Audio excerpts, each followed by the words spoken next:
Hey Coco Explorers, have you ever stopped to think about how we capture moments, how we freeze time, share stories, and even create entire new worlds right before our eyes? It's all thanks to an incredible invention that has evolved from a dark box into the powerful devices we hold in our hands today.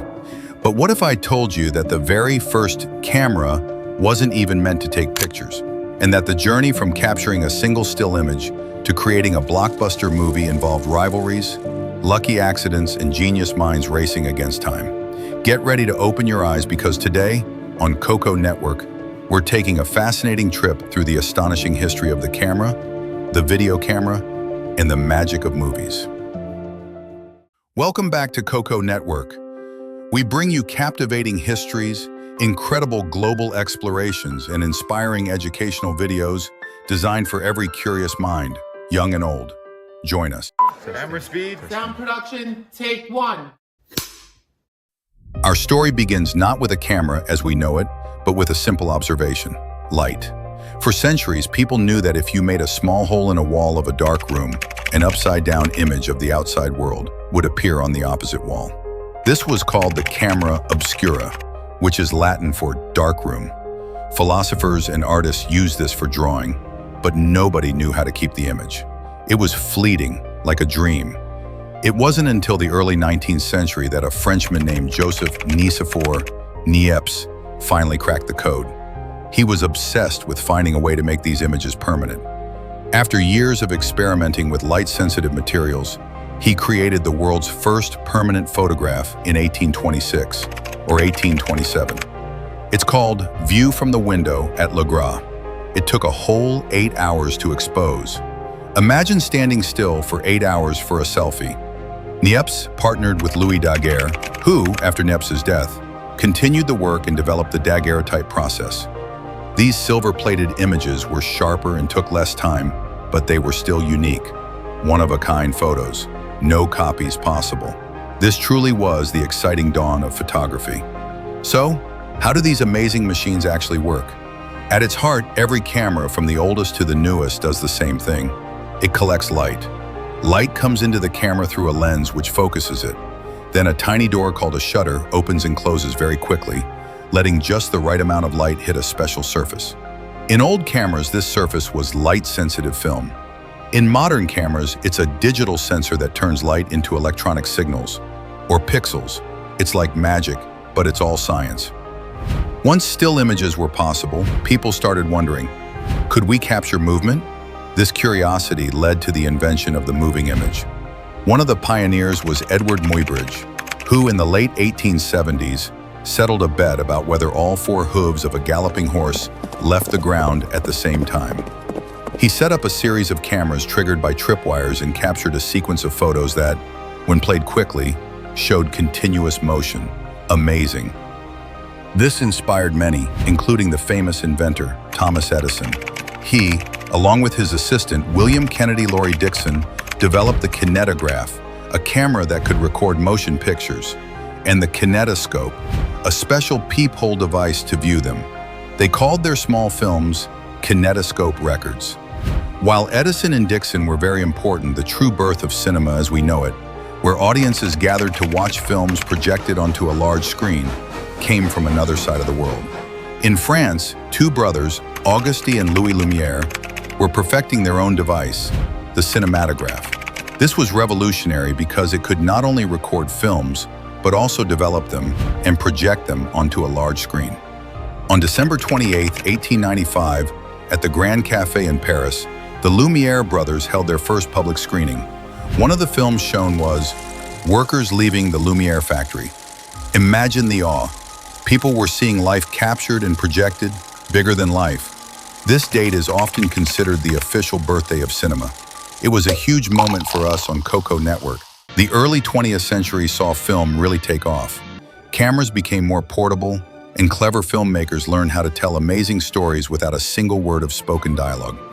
Directors like Georges Méliès pioneered special effects, creating fantastical worlds that amazed audiences with magic tricks on screen. Charlie Chaplin and Buster Keaton became global superstars, making people laugh and cry with their incredible physical comedy.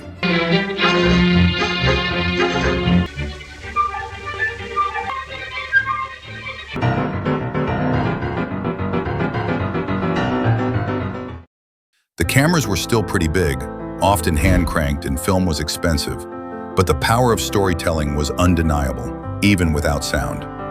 As photography grew, so did the types of cameras. We moved from bulky plate cameras that used glass plates to flexible roll film cameras, which were easier to use and carry. Companies like Eastman Kodak became huge, making photography accessible to millions with simple point-and-shoot cameras. Their famous slogan was, "You press the button, we do the rest." Later, companies like Leica in Germany introduced smaller, high-quality cameras that fit in your hand, making photography much more mobile for photojournalists and artists. Then came sound. In 1927, the movie The Jazz Singer burst onto screens, shocking audiences with its synchronized dialogue and music.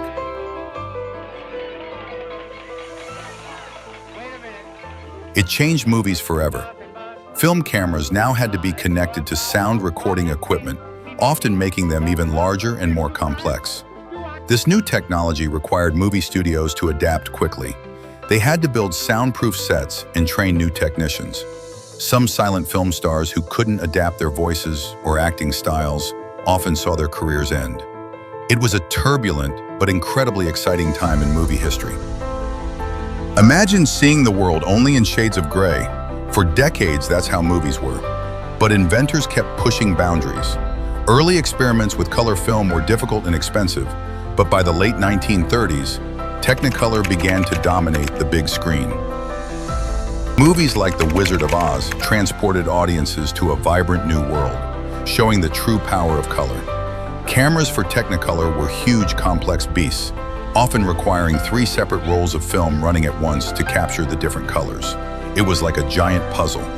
It was a cumbersome but truly magical process that brought movies to life in a whole new way. Inde Quat was creating. For a long time, making films was mostly for professionals, but slowly cameras became smaller, more affordable, and easier to use. The Super 8 film camera in the 1960s allowed families to capture their own home movies for the first time. Then in the 1980s, the video camcorder changed everything. Suddenly you could record instantly, play back, and even erase your mistakes. Making films in the US in the 1960s, like movies processes now, even Betacing. VHS and Betamax camcorders were still a bit bulky, but they put the power of video recording into millions of hands. The future really is in the palm of your hand. Sparking a whole new era of personal storytelling. Everyone could be a filmmaker. We're acquiring film for this today. We have a huge variety of cameras. For serious photographers, there are DSLRs and mirrorless cameras from big names like Canon, Nikon, and Sony. These offer incredible image quality and interchangeable lenses. For filmmakers, companies like Arri and Red Digital Cinema create super advanced cameras that shoot the blockbusters you see in theaters.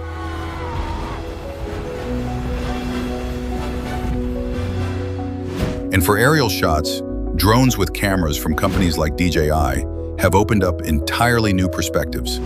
There's a camera for every single need, big or small, making film cameras going into power of video.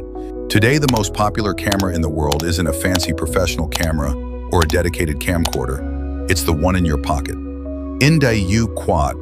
For Search's films, smartphones have transformed photography and filmmaking into an everyday activity for billions of people.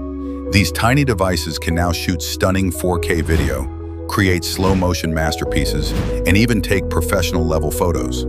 They shoot low-eco operation.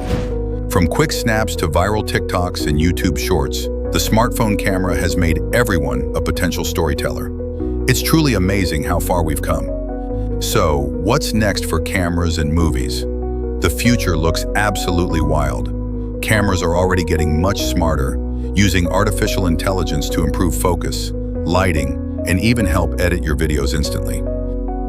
As we search as phones, hearing foremost, and either being between your movies, we're seeing the rise of even tinier drone cameras that fly and record incredible views, and amazing VR cameras that capture entire 360-degree worlds you can step into. Making films potential lose in Betacing and Sony movies. Making films potential lose our options. Soon, you might have cameras integrated directly into your glasses, or even in your clothes. effortlessly capturing your life. For movies, we're moving towards volumetric capture, where actors are recorded in 3D, allowing you to move around them in a virtual space. Imagine movies that respond to your emotions, or cameras that are so small they can be integrated into anything, seeing in the dark or perhaps even through surfaces.